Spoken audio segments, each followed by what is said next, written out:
Este episodio del Legal Zone es auspiciado por MCS.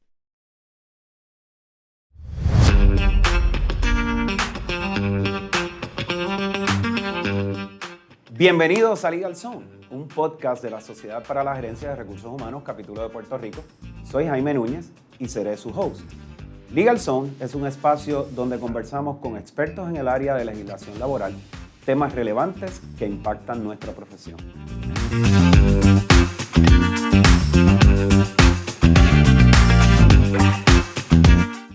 Bienvenidos a este segundo episodio de nuestro podcast Legal Zone, auspiciado por la Sociedad para la Gerencia de Recursos Humanos, capítulo de Puerto Rico.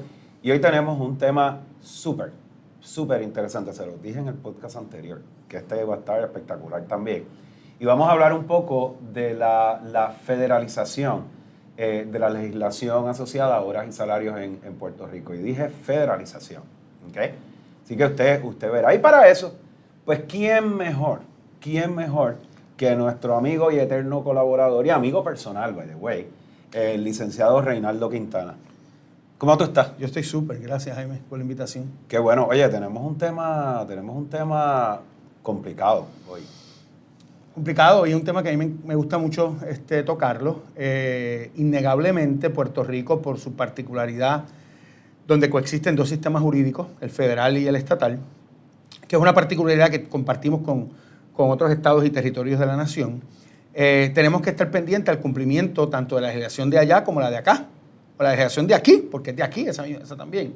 Pero en el ámbito de horas y salarios se torna complejo y complicado porque es una de las áreas donde más reglamentación específica existe a nivel federal. Recuerda que hay muchas cosas que la ley solamente pone el andamiaje y la reglamentación suple todos esos vacíos. Y toda esa reglamentación y las interpretaciones que hay que darle a nuestra legislación de horas y salarios, que en última instancia persigue un fin igual al de lo federal, claro, pues debe ser compatible. Tenía que ser compatible, pero ahora, cuando tratamos y tú pones el tema de la federalización, es porque hay un mandato específico en 3 instancias diferentes sobre ese tema. Sí, ¿y cuál tú crees que era el propósito, ¿verdad?, de la legislatura en ese momento de federalizar? Porque fíjate que siempre hemos hablado, y desde el punto de vista de recursos humanos, ¿verdad?, nos pasa también, que siempre veíamos como dos mundos separados, ¿verdad? Veíamos 2 mundos separados. Que en algún momento se intersecan unos con otros, pero eran 2 mundos separados. Y ahora el planteamiento es distinto con relación a lo que es horas y salario que estamos hablando aquí. Lo que estamos planteando es, mira, no, es que esto se federalizó. Mira, ¿cuál era el propósito? Jurisprudencialmente siempre hemos tenido la dicotomía de cómo pueden hacerse compatibles, por ejemplo, hablando en concreto, el Fair Labor Standards Act y la Ley 379 de 1948, que en última instancia persiguen mismos objetivos. Claro, la ley de Puerto Rico da más derechos que la federal, porque la ley federal solamente da, aparte de otras disposiciones que trae sobre lactancia y sobre otras dinámicas de protecciones a menores y otras disposiciones administrativas de cumplimiento, su principio cardinal es las horas extras sobre 40 a nivel federal. En Puerto Rico, pues la ley 379 persigue las horas extra diarias y semanales, persigue también el periodo de tomar alimentos y el derecho que trae la ley 4, que es el derecho a solicitar más horas, menos horas, un cambio en lugar de trabajo o un cambio de horario. Yo no sé si el propósito fue un accidente o si fue que quien preparó el proyecto lo consiguió de esa forma. Yo no puedo atribuirle una intención específica de hacernos las cosas más fácil, porque específicamente en la ley 47 del 2021, que es una ley que tienen que administrar en Puerto Rico la Comisión Obrera del Salario Mínimo, pues cuando se aprobó ya teníamos las 6 facciones en el Senado y las 5 en la Cámara. O sea, que atribuirle al legislador una intención específica pues es algo muy complicado. Pero ciertamente yo pienso que es la forma correcta de verlo, porque deben, en el escenario de nómina, que es tan técnico y complejo, debemos tener la capacidad de armonizar ambas esferas legislativas. Ambos escenarios. Yo creo que es la forma correcta de hacerlo. Desde mi perspectiva, siempre hay un elemento politizado, politizante aquí, que nosotros obviamente, o por lo menos yo no es el que estoy buscando ni me interesa, pero ciertamente cuando nosotros tenemos haciendo una nómina en el día a día cuando tenemos una controversia sobre qué son horas de trabajo, cómo se paga esta dinámica. Por ejemplo, figuras como el tiempo de espera, figuras como el empleado stand-by, el empleado on-call, figuras como el tiempo de viaje, que en Puerto Rico no hay pronunciamientos reglamentarios sobre esas figuras.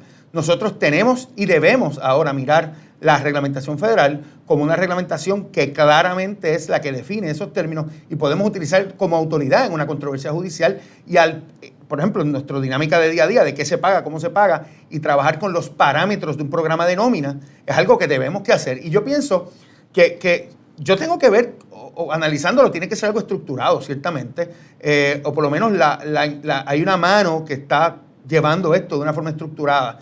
Si tú me permites, mira, desde el punto de vista estatutario, y quería traerlo para leerlo tal y como lo dice, porque creo que es la mejor forma, evidencia. es la forma de hacerlo.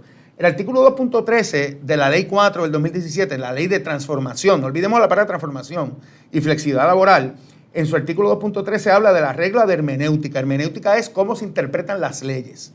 Y dice, toda ley o reglamento de Puerto Rico que regule las relaciones entre un patrono y un empleado, que se refiere a un asunto similar a lo regulado por una ley aprobada por el Congreso de los Estados Unidos de América o un reglamento emitido al amparo de una ley federal, se interpretará de manera consistente con dichas normas federales, salvo que la ley de Puerto Rico expresamente requiera una interpretación distinta. Nosotros tenemos, que yo recuerde, solamente una ley que se aprobó en el 2002, que establece que los precedentes de ADA, cuando no eran buenos para los empleados, porque ADA recuerda que se aprueba en el 90 y a nivel federal empieza toda una... se generan muchos casos que básicamente del 95 al 2005 hicieron ADA realmente inoperante. Era una ley muy difícil para que un reclamante prosperara. En el 2008 se enmienda y en el 2009 entran en vigor unas enmiendas que dejó firmadas el presidente Bush, que hacen, sin un cambio estatutario, lo que llaman es, un cambio en la letra de la ley, llaman a un mandato o requieren un mandato de una interpretación más flexible en beneficio del trabajador y a favor de la cobertura de la ley. Fíjate que la ley que se aprobó en el 2002 en Puerto Rico es una ley que dice que los precedentes de ADA federales están rechazados. No se pueden utilizar precedentes para interpretar a ADITA, nuestra ley de Puerto Rico. No se pueden usar precedentes federales. Y obviamente eso era o convenía al demandante, o el legislador pensaba que le convenía al demandante cuando la ley, a pesar de que es un calco idéntico a ADA, nuestra ley 44 es un calco idéntico a ADA, se interpretaba a favor de los patronos. Pero ahora que se interpreta a favor de los empleados, yo quisiera saber cómo entonces es que la legislatura ve que su intención se está manifestando en los tribunales, porque lo estamos viendo cotidianamente en litigio, tanto federal o cuando se invoca la ley estatal. Cuando se trae la ley estatal en los tribunales de Puerto Rico.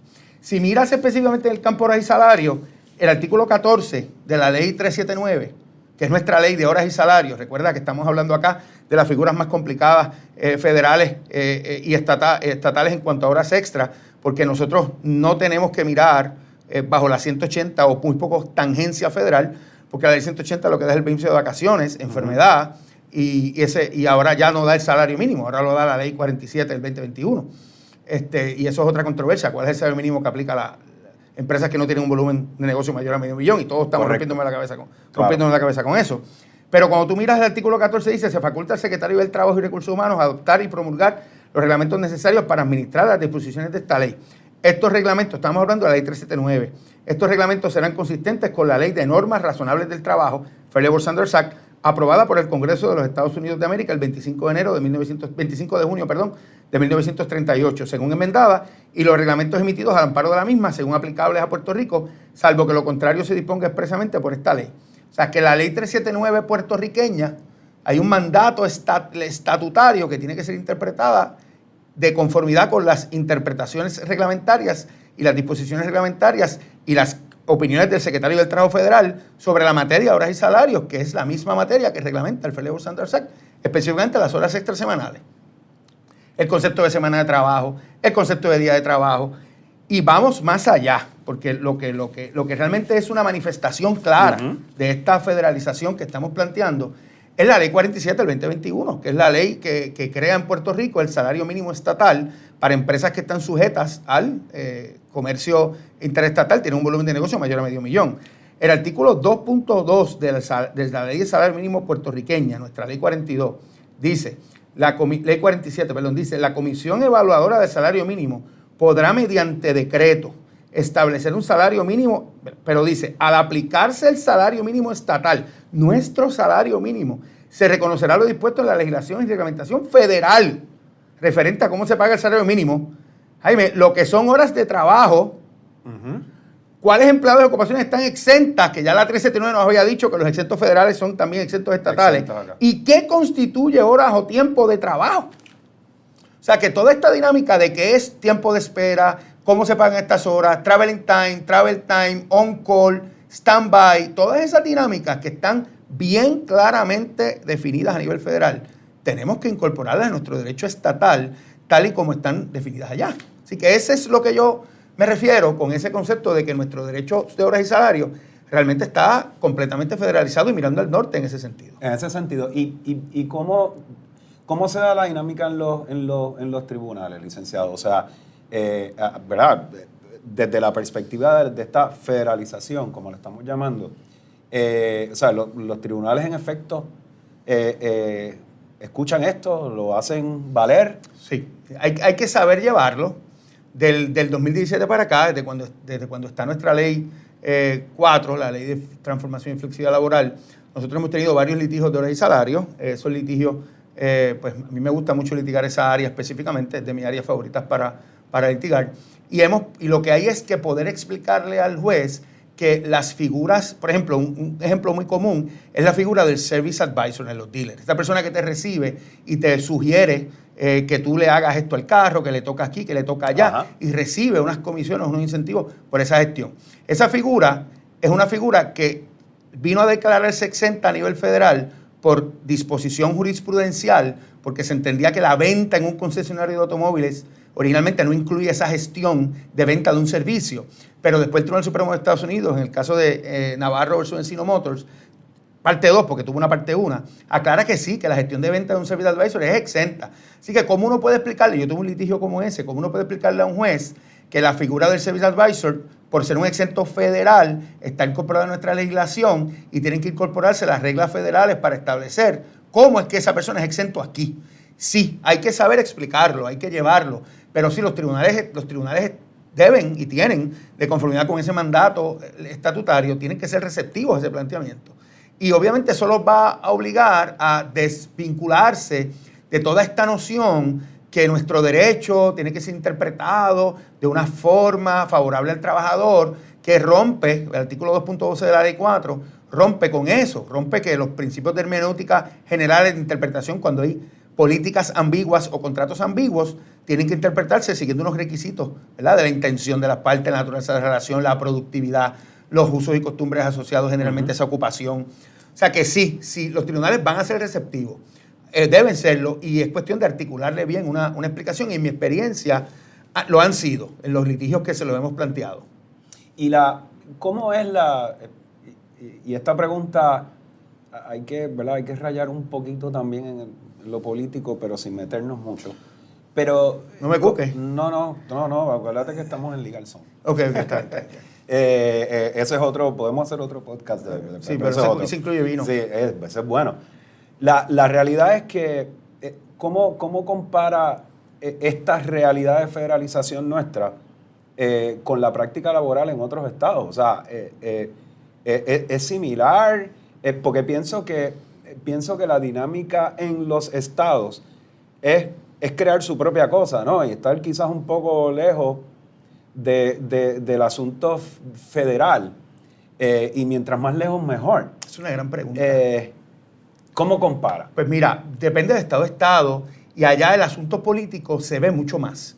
Por ejemplo, tú vas a Florida, y Florida tiene un esquema de derecho estatal muy de dejar hacer, y utiliza el marco federal como referencia para las horas extras, ¿verdad?, semanales sobre 40, pero no tiene un esquema muy rígido. Tú vas a California, por ejemplo, y tú ves lo que está pasando, que muchas operaciones se están yendo de allí porque han optado por un esquema muy rígido, reglamentación que va por encima, que da muchos más derechos que la federal. Es un issue bastante allá, bien político / económico. Nosotros como Estado vamos a dejar ¿vamos a dar más que lo federal, o vamos a dejar que lo federal sea lo que prime y nosotros vamos a mantener un esquema de protección mínimo? allá varía mucho de estado a estado y varía mucho realmente de la política económica del estado. Tú ves estados liberales, California, Nueva York, que tienen esquemas mucho más protectores. Tú ves estados más conservadores, Texas, Florida, que tienen escenarios que son mucho más limitantes, ¿verdad? En cuanto a que no vamos a meternos en esa dinámica de reglamentación, vamos a un laissez-faire, dejar hacer, y que el esquema federal, que es mucho más flexible, 40 horas, no hay overtime diario, sea el que prime. Pero sí, allá tienen los mismos problemas que acá. Tú vas a un seminario de Puerto Rico, tú vas a un seminario laboral, de legislación allá, y hay una puerta específica para unos estados particulares, porque California, por ejemplo, todo es en otro salón, porque la cabeza es otra y la reglamentación es mucho más amplia. Y yo creo que a Puerto Rico nos deberían poner en esa área. Lo que pasa es que allá, pues, a menos que no tengan un interés particular de lo que aquí hacemos y de lo que aquí hacemos, o porque tengan intereses acá, pues no saben mucho de cómo las cosas operan aquí. Pero ciertamente la noción general es que nosotros somos como California, como nos dicen allá. Ustedes son como California. Cuando tú hablas con un abogado de los Estados Unidos para trabajar con algo acá, te dice, yo sé que ustedes son como California, que dan un montón de cosas y dan más. Pues no tenés, por ejemplo, en el derecho federal de horas y salarios, pues aquí hemos optado por dar mucho más derechos. Un esquema rígido de periodo de tomar alimentos, que no permite mucha flexibilidad, overtime diario. Tenemos la solicitud del empleado de pedir más horas, menos horas, cambio de lugar de trabajo. O sea, es una ley mucho más protectora, pero en las figuras esenciales de cómo computar, de qué son horas de trabajo, no hay duda que de conformidad con este mandato legislativo tenemos que mirar al norte. ¿Y tú crees que eso, en tu opinión, ¿verdad? ¿Tú crees que realmente nuestra legislación recoge o nos facilita de alguna manera, yo no sé si utilizar esa palabra, pero no creo que facilite nada, pero ¿tú crees que ayuda al patrono a enfrentarse a los nuevos retos de esta nueva generación? O sea, desde el punto de vista del diseño del trabajo. Indiscutiblemente no ayuda, todo lo contrario. Y hay personas que proponen que tenemos que repensar toda nuestra legislación laboral y crear un código laboral pues actualizado a esa realidad. Yo soy enemigo de esa idea porque yo no quiero darle a legisladores la autoridad completa para que me rehagan la legislación, porque lo que va a hacer de ahí va a ser espantoso, en mi opinión. Yo prefiero tratar de ponerle parchitos a lo que hay y que las cosas vayan cambiando poco a poco, porque si le damos a esta gente ese poder, lo que va a salir de ahí es espantoso. Había hasta un proyecto de ley sobre trabajo remoto que no se sabe lo que decía. Y allá fue el Departamento del Trabajo a oponerse a ese proyecto, diciendo, mira, ya la ley da el derecho a pedir un cambio de lugar de trabajo. Eso es pedir trabajo remoto. Deja eso quieto, porque la ley lo que decía era que no estabas obligado a darla, pero que tenías que darlo, pero que no sabías bajo qué criterio, pero que no podías negarlo irrazonablemente, pero que era bueno darlo. Y no decía nada al final del camino. Así que yo creo que si me estás hablando de todos estos conceptos de cómo ahora la gente está buscando emprender, que está buscando trabajo remoto, que está buscando mucha más flexibilidad, que está buscando escenarios donde el trabajo se organice de otra forma con respecto a las horas y tiempo, la legislación de Puerto Rico es demasiado rígida en ese sentido. Y hace falta ciertamente permitirle a las partes tener mucha más discreción para organizar. Ha habido ciertos cambios positivos, el cambio en cómo se computa el día calendario que trajo la Ley 4, positivo, ¿verdad? Un poco más de flexibilidad con que el periodo de tornamiento se obvia automáticamente si se no trabaja más de 6 horas, positivo. Ha habido unos esfuerzos, pero ciertamente falta mucho para que nuestra legislación responda a las realidades del trabajo de hoy. Claro, porque es que así yo lo veo, o sea, y comparto contigo tu opinión, porque es que muchas veces tú tratas y a veces los empleados se te acercan pidiendo ciertos niveles de flexibilidad y tú dices, pues que no puedo. No se puede. No, porque es que la legislación no me lo permite. Y sobre todo en este tema de horas y salarios, Sí. Y entonces a veces es difícil, ¿y cómo tú le explicas a la gente? Dice, mira, que no se puede. No se puede, eso crea mucho descontento y lo que genera muchos esquemas alternos que no están en sintonía con la ley. La ley trajo ciertamente ahora el esquema del itinerario de trabajo semanal alterno, pero tiene cierta rigidez. Trajo también la figura de la reposición de horas, pero tiene mucha rigidez porque la reposición tiene que ser la misma semana. O sea, ciertamente sueltan un poquito, pero amarran demasiado a la hora de brindarle a las partes cierta laxitud para conformar un esquema en que ambos salgan satisfechos del proceso. Con el contratista independiente, ciertamente, ¿verdad?, bien clasificado, la ley tiene mucho más reconocimiento ahora de flexibilidad, porque el artículo 2.3 recoge ese concepto. Pero con el empleado bien clasificado como empleado, ¿verdad?, pues no exento, tiene todavía mucho agarre la ley y limita mucho esa voluntad de las partes a llegar a escenarios o circunstancias que sean buenos para los dos. Claro, y es un tema que que hemos venido discutiendo por años. Exactamente. Y ¿verdad? Y parece que sin esperanza, ¿no? En términos de cómo puede... Yo llevo 27 años y medio ya sin esperanza. Sí, es que fíjate que el problema es que es difícil explicar. Y sabes que tú has ido a vistas, yo he ido a vistas públicas. Claro que sí, montones de veces. Un poco para explicar la dinámica real del mundo del trabajo. Porque cuando tú eres legislador, y no los estoy criticando, ¿verdad? Directamente. Pero cuando tú eres legislador, oye, tú estás en tu oficina, allí, sentado, tratando de legislar algo, haciendo cosas, pero tú no estás en el día a día del mundo del trabajo. Y muchas veces explicarles a ellos cómo es que de verdad se bate el cobre. A veces es difícil. O se hacen los desentendidos, sí, o no entienden o no quieren escuchar, ¿verdad? Yo he tenido de todo. Yo he tenido, después de comparecer a vistas públicas... Exacto, no todo. Yo he tenido de todo. Tengo de esos también que se levantan y no te escuchan. Y eso molesta bastante. Claro. Yo lo que hago es que me voy fuera del libreto ahí y dejo de leer la ponencia y empiezo a hacerle preguntas directas para demostrar que no saben nada. Eso a ellos no les gusta muchas veces, pero ciertamente después de eso muchas veces vienen algunos, se bajan y se acercan y me dicen, yo te entiendo, yo sé lo que estás diciendo, pero tú sabes cómo es esto aquí. Entonces eso pues desilusiona más todavía, porque tú tienes personas allí que aunque tú no lo creas, vienen de la empresa privada y saben cómo las cosas se deben hacer, pero se te acercan en lo bajo a decirte, pues yo sé que esto es complicado. Hay muchas definiciones en Puerto Rico, muchas leyes en Puerto Rico que requieren definición. Tomando la ley 80, vuelo de pájaro, no sabemos lo que es clasificación ocupacional, no sabemos lo que es antigüedad. Tomando la 180, no sabemos lo que es enfermedad. No sabemos. Y yo aquí he ido como parte de SHRIM muchas veces a la legislatura para reclamarle específicamente cuando estaban tratando de aprobar, que finalmente la aprobaron, una ley que se convirtió finalmente en la ley 60 del 2018, la que prohíbe que se utilicen para fines evaluativos y o disciplinarios las ausencias correctamente cargadas a licencia por enfermedad de los empleados no exentos.